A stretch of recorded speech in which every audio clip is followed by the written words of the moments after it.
Consider the following one-way fixed effects analysis of variance model.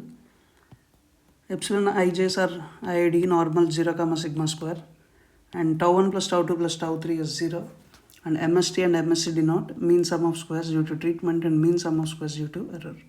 Now for testing H naught, tau 1 is equals to tau 2 is equals to tau 3 is 0, again as tau I not equals to 0.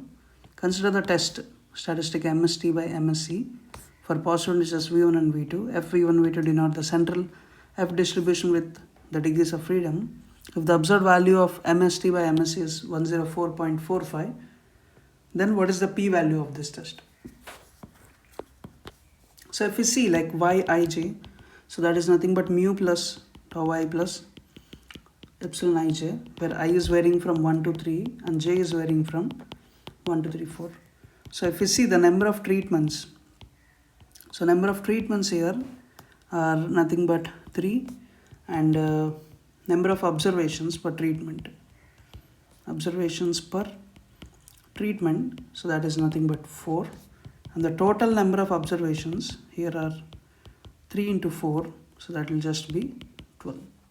And the constraint here, so if we consider the constraint, it is tau 1 plus tau 2 plus tau 3 is equals to 0. And our test H naught, tau 1 is equals to tau 2 is equals to tau 3 is equals to 0.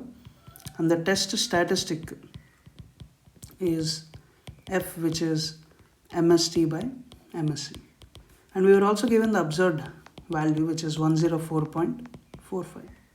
So if we consider the treatment, so if I consider the treatment degrees of freedom, so they are nothing but 3 minus 1, which is 2.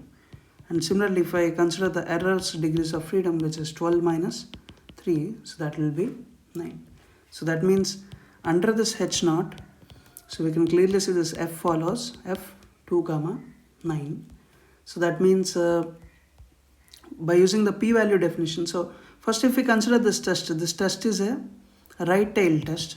So since it is a right-tailed test, so for right-tailed F test to be precise, so for right-tailed F test, like we have the p-value being probability of F 2 comma 9 greater than 104.45.